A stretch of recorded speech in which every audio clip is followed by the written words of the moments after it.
Nesse vídeo você vai aprender a única coisa que você precisa saber para finalmente aprender inglês. Mas chega de enrolação e vamos dar um level up no seu inglês. É muito comum perder tempo de duas formas, ou utilizando métodos ruins, ou focando em áreas que fazem pouca diferença no seu entendimento do inglês. O aprendizado de um idioma, assim como o aprendizado de várias outras coisas, seguem o princípio de Pareto, que também é conhecido como regra 80-20. Caso você não saiba o que é isso, eu vou te explicar. A regra 80-20 diz que 80% dos resultados vem de 20% das causas. Traduzindo para nossa área de estudo aqui, seria algo assim: 80% da compreensão do inglês vem de 20% daquilo que a gente estuda. Por isso, é importante a gente focar nesses 20% porque é o que realmente importa.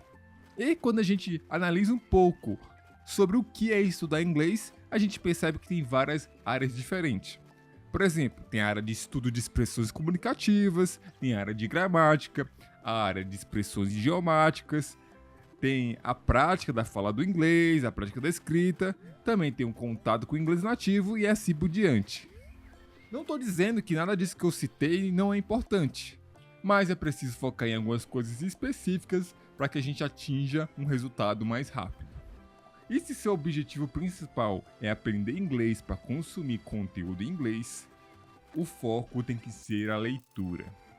Tanto se você quer ler mesmo textos em inglês, né? Ou até mesmo que a gente encontra em jogos, livros, artigos, ou até mesmo se você quiser ver conteúdo em vídeo, porque aí a gente vai estar utilizando o auxílio da legenda. Então, leitura acaba sendo a coisa principal inicialmente. E para aprender a ler, a principal chave é aprender vocabulário. Esse é o 20% de ação que a gente precisa fazer para ter 80% da capacidade de ler. Eu sei que só dizer isso provavelmente não vai te convencer que esse é o segredo, mas eu vou te dar algumas razões para você pegar mais confiança nesse rumo e seguir ele comigo. Procure alguém que já estudou inglês de verdade mesmo, que tipo estudou para vestibular ou até mesmo que entrou na escola tradicional de inglês aí, e pergunte ela a principal dificuldade que ela tem ainda hoje. E por incrível que pareça, desde o básico até o avançado, né, nesses cursos, você vai perceber que a resposta vai ser muito parecida: vocabulário. Não adianta nada ser mestre da gramática, fazer todas as atividades que o professor passa, estudar sozinho utilizando o livro didático que você tem na sua escola, se na hora que você for ler, você sente que tá faltando vocabulário para você. E no momento que isso acontece com você, você consegue perceber qual foi o seu erro na hora de estudar inglês. E o pior, cara, tem pessoas que mesmo percebendo isso, resolve assim: ah, não, eu vou continuar estudando do jeito que eu tô estudando, eu vou deixar esse vocabulário aí pra depois, que eventualmente vai dar certo. Cara, se você sabe qual é o problema, foque em arrumar ele, cara. Senão é aquela frase lá de sobre loucura, né? Insanidade é continuar fazendo a mesma coisa e esperar resultado diferente, cara. Não saber o problema é uma coisa, saber o problema e não querer resolver é outra coisa totalmente diferente.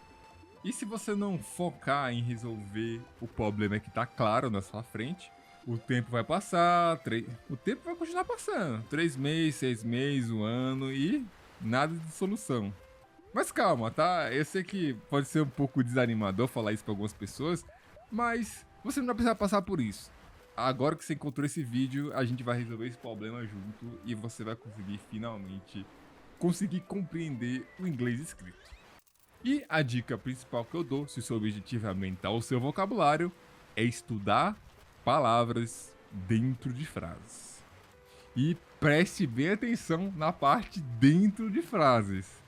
99% do inglês que você encontrar em qualquer conteúdo nativo vai estar dentro de um contexto. Então, não dá para simplesmente ignorar isso e tentar aprender palavra solta. Ainda mais que, caso você não saiba, tem palavras que, dependendo do contexto, têm um significado totalmente diferente. Então, não ignore essa natureza básica do inglês. Não estude palavras soltas, estude frases. E um método que eu gosto muito para aprender frases em inglês é a repetição espaçada utilizando um programa chamado Anki. E caso você queira saber exatamente a parte técnica de estudar com ele, eu criei um vídeo aqui que eu vou deixar no card. Mas eu recomendo primeiro você terminar esse vídeo para você ter a base teórica antes de começar a estudar. Outro fator muito importante nesse estudo de frases é saber quantas palavras você deve saber para chegar no nível que você quer. É claro que não dá para saber a quantidade exata, mas dá para ter uma noção. Se a gente seguir o quadro europeu de referências para línguas, o CEFR, é necessário chegar no nível B1 para ter o mínimo de fluência. E partindo do básico ao avançado, esses são os níveis que tem, né? Tem o A1 e o A2, que é o nível básico, o B1 e B2, que é intermediário, e o C1 e C2, que é avançado. Utilizando isso como referência, vamos considerar que a fluência mínima seja chegar no nível B1. Além de a gente atribuir um nível a cada categoria dessa, a gente também pode determinar um nível de palavra para cada um. Não é algo exato, mas a gente tem que supor algo para ter uma meta. Isso porque de vários lugares que eu olhei, não tem um número certo para cada nível. Mas a gente pode considerar que o nível B1 você precisa saber entre 2.000 e 3.000 palavras. Isso pode parecer um número muito alto, mas estudando aí 8 palavras por dia, a gente consegue aprender esse tanto em mais ou menos um ano, né? Claro que nosso objetivo final não é o B1, né? O ideal seria o C2, mas para chegar no C2 teria que saber 10.000 palavras, vamos dizer assim. É uma meta complicada de atingir se você não for fluente no inglês ainda. Mas vamos aqui para nossa realidade, né? Chegando aí mais ou menos no B1, você já consegue aproveitar praticamente de tudo que tiver em inglês que não seja muito específico, né? E chegando no B1, você vai poder aprender num ritmo mais acelerado até chegar no nível C2. E chegar nesse nível é algo totalmente opcional. Isso porque talvez você não vai precisar de 10.000 palavras em inglês para fazer o que você quer fazer.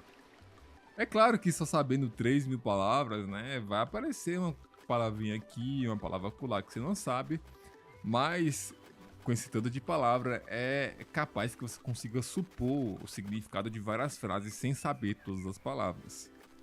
E se você vê algo que você não conhece, não é proibido olhar no dicionário. Só que você vai perceber que não é necessário. Simples assim. Outra dúvida que pode estar aparecendo na sua cabeça é quais palavras você deve aprender. E eu vou ser honesto com você. O ideal seria estudar as palavras essenciais primeiro. Mas eu sei que seria inocente da minha parte achar que você vai conseguir encontrar essas palavras e ainda mais essas palavras dentro de frases. Isso seria um material muito difícil de encontrar e no máximo você talvez encontre em cursos que são específicos disso. Por isso, já que você não tem acesso a isso, a minha dica é aprenda 3.000 palavras de qualquer palavra. Não se importando se as palavras são frequentes ou não. Porque sabendo esse tanto de palavras, mesmo tendo umas raras entre elas, você vai criar uma base importante de compreensão para conseguir entender quase qualquer frase em inglês. E se você continuar estudando, por força bruta, você vai acabar estudando aí as palavras mais frequentes também. É o modo mais complicado, mas também funciona. E a dica final é: não importa o nível de inglês que você esteja agora, provavelmente o seu gargalo é a aprendizagem de vocabulário. E a última coisa que eu quero dizer para você é que quanto mais cedo você começar a estudar vocabulário, mais próximo você vai conseguir utilizar inglês para aquilo que você quer.